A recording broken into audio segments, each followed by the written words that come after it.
They laughed at the black delivery man, mocking his presence in their exclusive restaurant. But moments later, their smug smiles turned to horror as they realized they had just insulted the one man who could change their lives forever. The evening glow of the city cast a golden hue over the restaurant's towering glass windows. Inside, the air was thick with the scent of aged wine, truffle-infused dishes, and the quiet hum of wealth. This was Le Chateau, a place where the elite gathered, where reservations were made months in advance, and where a misplaced glance could mean social exile.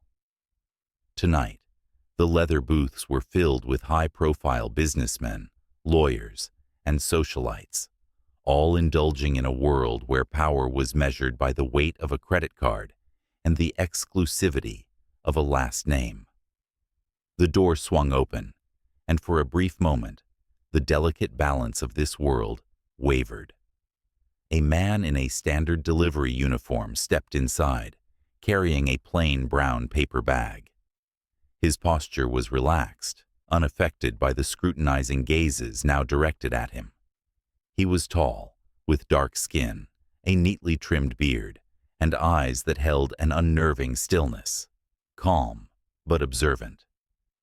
At one of the prime tables near the bar, a group of well-dressed men exchanged knowing glances before smirking. Among them was Richard Langley, a corporate executive whose ego was only outmatched by his wealth.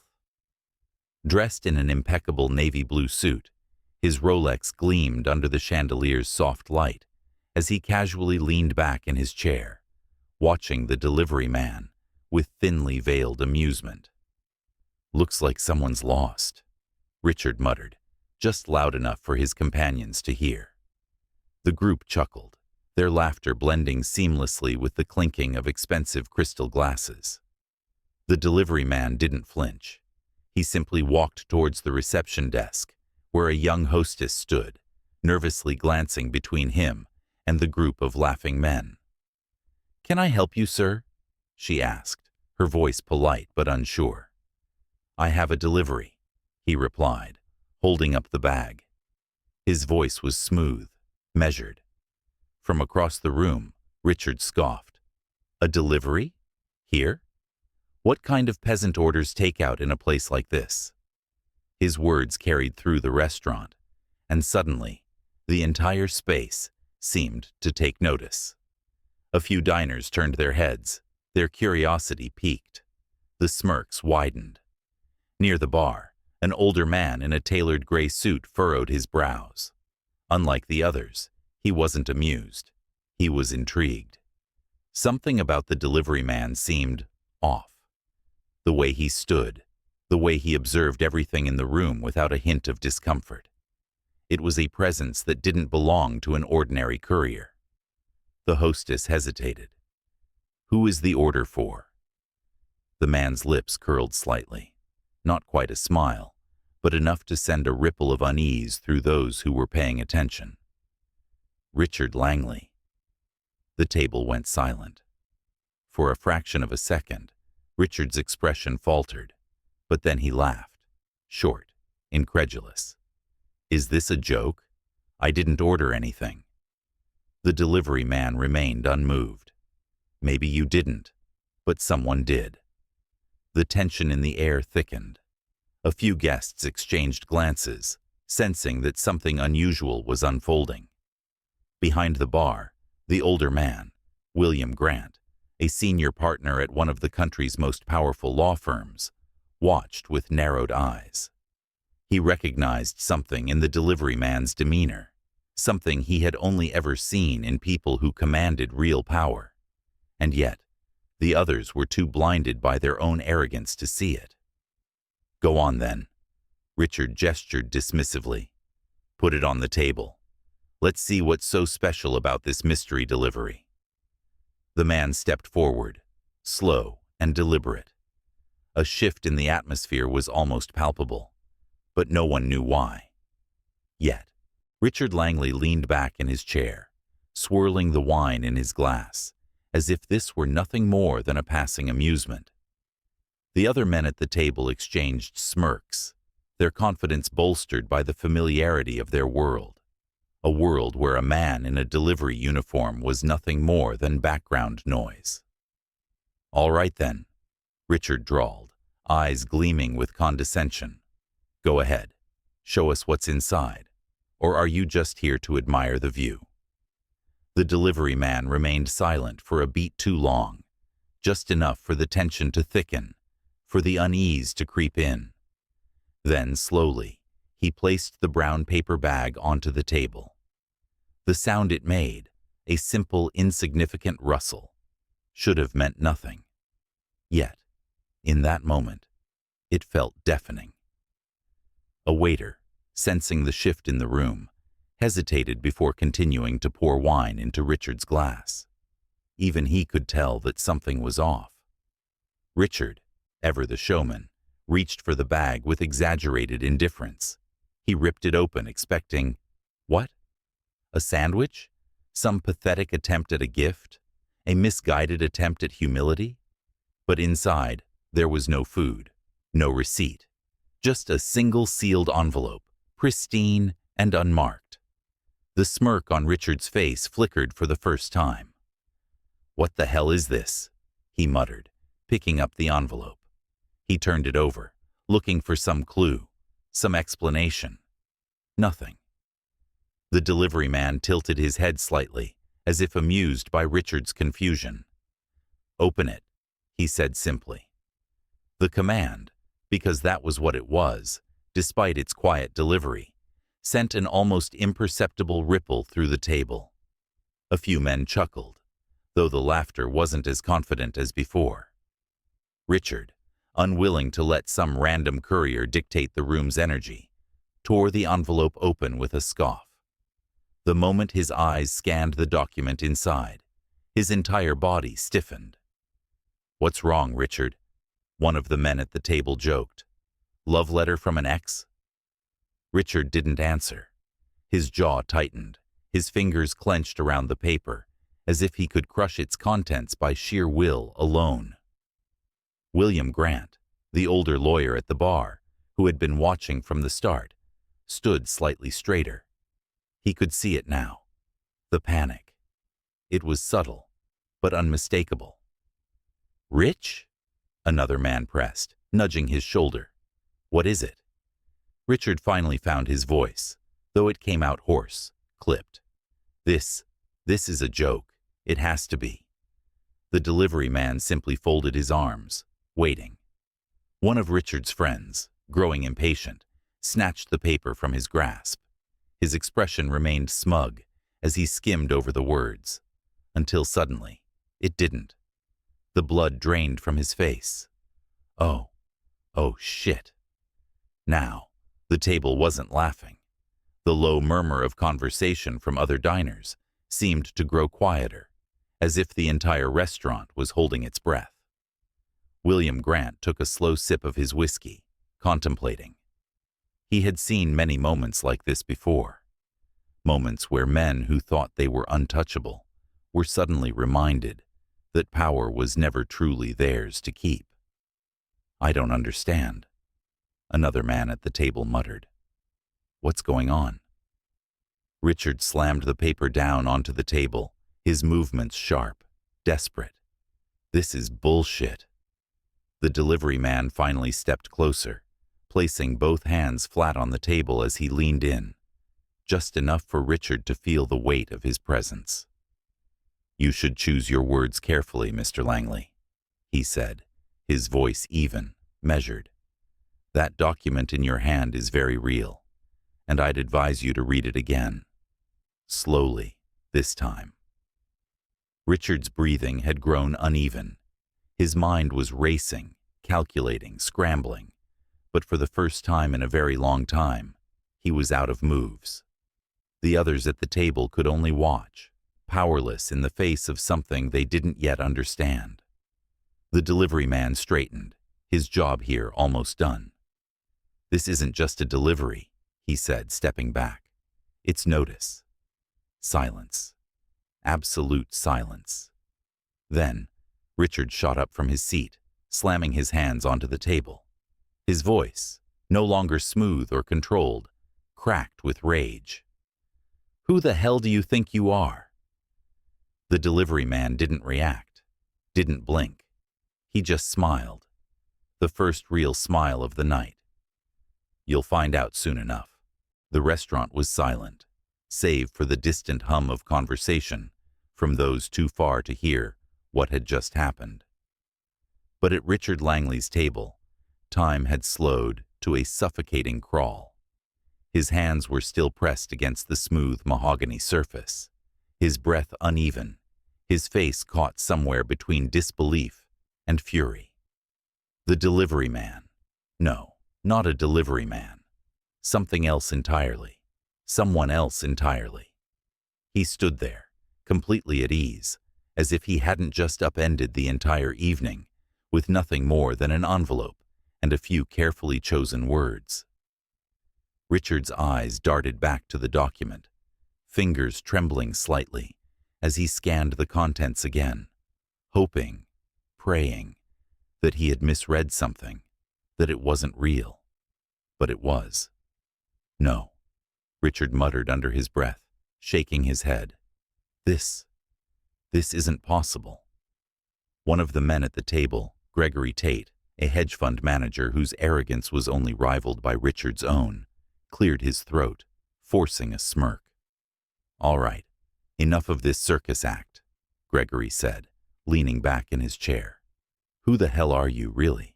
Some legal assistant? A government errand boy?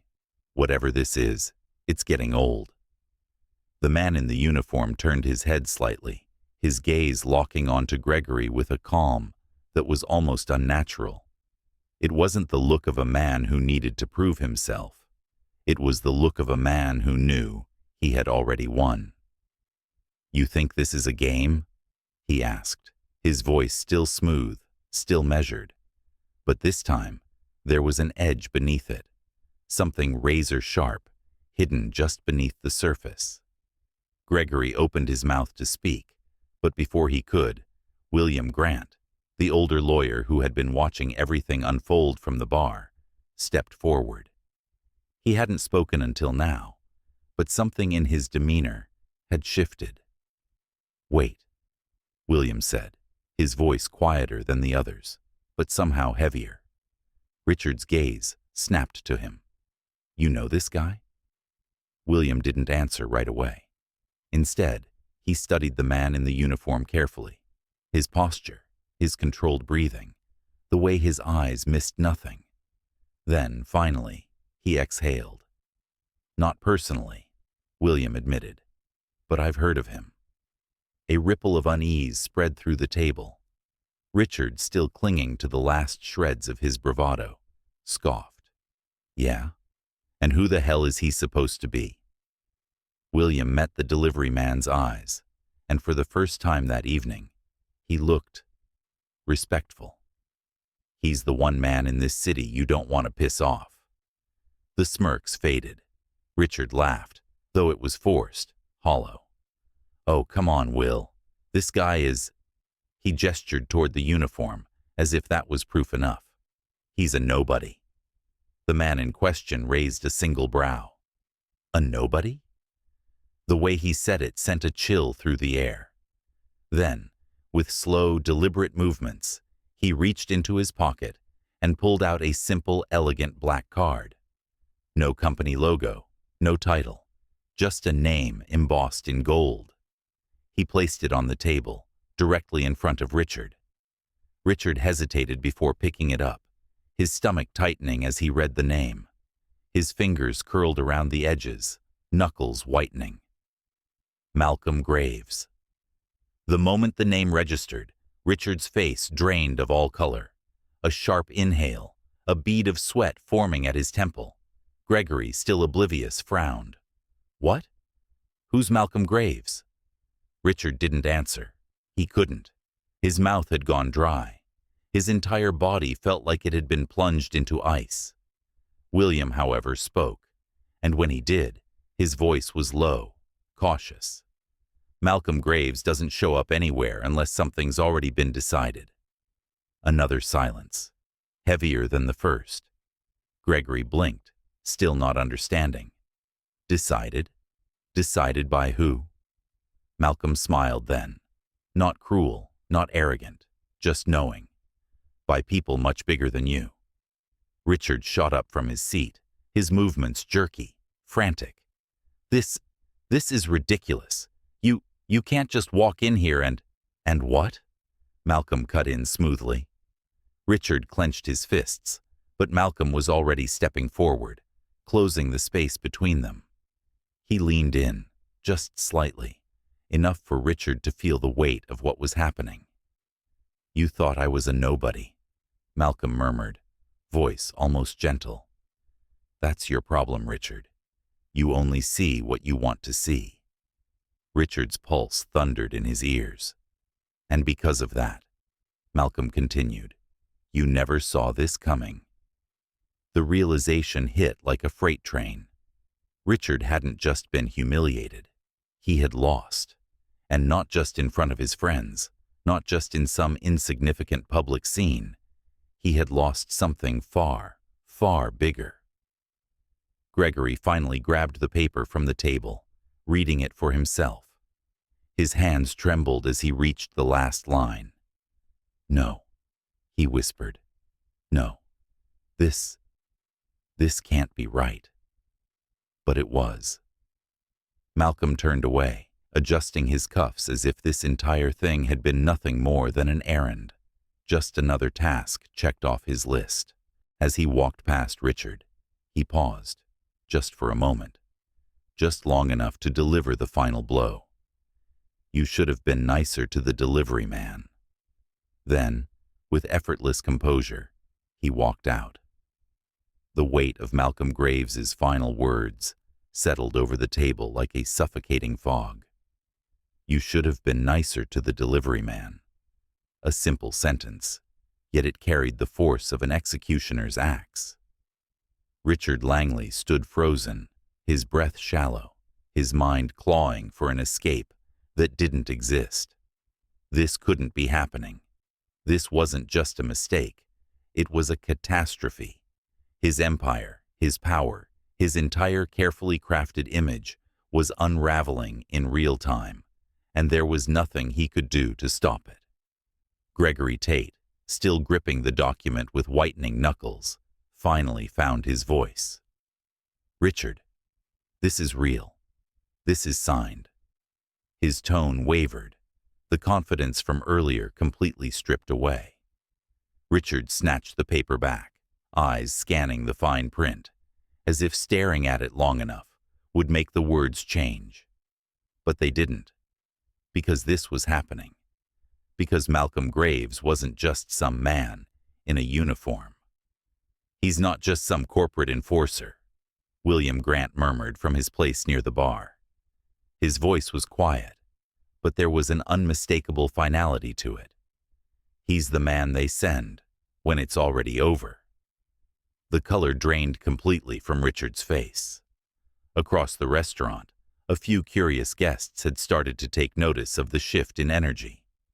The men who had once been laughing, smug, untouchable, now sat rigid, their eyes darting toward the entrance as if expecting Malcolm to turn back around and deliver another blow. But he didn't need to. He had already won. Richard's breathing grew ragged. No, he whispered under his breath, his mind racing. No, no, no, this can't be real. With an unsteady hand, he pulled out his phone, dialing frantically. The call barely rang once before it went straight to voicemail.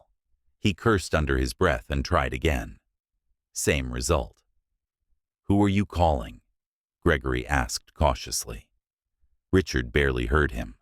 He tried another number, then another. But the result was always the same. No one was picking up. And then it hit him. They weren't answering, because they already knew. The people who mattered, the ones who had always stood behind him, backed him, protected him, they had already made their decision. They had chosen Malcolm Graves. His knees almost buckled. It was over. A cold sweat broke out at the base of his neck as the reality sank in. He wasn't just being embarrassed in front of his peers. He was being erased. Gregory looked between Richard and the paper in his hands, slowly putting the pieces together.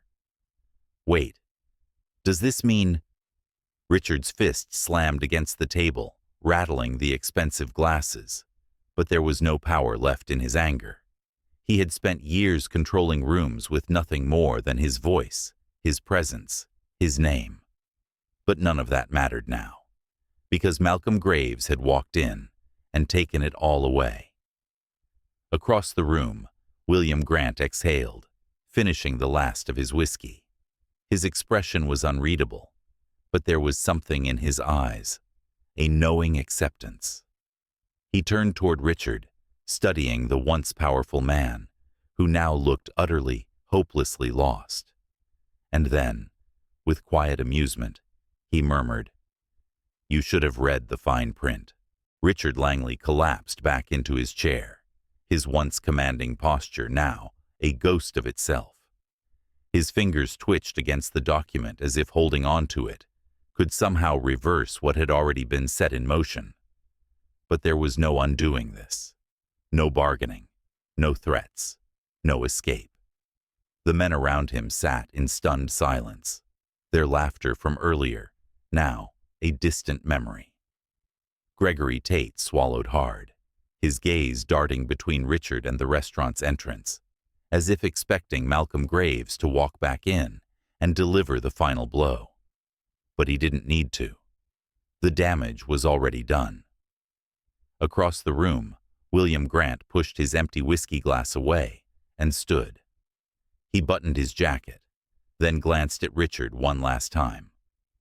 "Well, gentlemen," he said, his voice almost amused, "I'd say it's been a pleasure, but I don't like to lie." Gregory turned to him, desperate. "William, you know people. You have connections. There has to be something." William chuckled under his breath. "There's nothing to be done." He glanced at Richard, shaking his head. "You had your chances, Langley. Plenty of them. But some mistakes can't be undone." Richard looked up, his eyes hollow. "You're just going to walk away?" William smirked. "So is everyone else." And just like that, he left. One by one, the other men at the table followed. No words, no goodbyes, just quiet exits. The same people who had once clung to Richard's power were now fleeing before the dust even settled, because power was only respected when you still had it. Minutes passed, maybe more. Eventually, Richard sat alone, the once bustling restaurant around him, feeling impossibly empty. His hands trembled as he reached for his wine glass, but when he brought it to his lips, he realized the taste was gone. Everything was. Richard Langley sat motionless, his fingers still curled around the stem of his untouched wine glass. The weight of silence pressed against him, heavier than any humiliation he had ever known. The world he had built, one of power, control, and untouchable arrogance, had collapsed in a single evening, and all it took was a man he had never even bothered to notice. The restaurant around him carried on as if nothing had happened. Waiters moved between tables, guests laughed over expensive meals, deals were made in hushed conversations. Life continued, but not for him. He finally looked down at the paper one last time. The ink didn't change. The decision had been made. He was out. Somewhere in the back of his mind, Malcolm's words echoed. "You should have been nicer to the delivery man." Richard let out a hollow, breathless laugh. A lesson too late. Outside, Malcolm Graves walked through the city streets, unbothered, unhurried. His job was done. He didn't need to look back. Because men like Richard Langley, they never saw the end coming until it was already here. Sometimes, the people we underestimate the most are the ones who hold the most power. Respect is not about wealth, titles, or appearances. It's about character. What would you have done in this situation?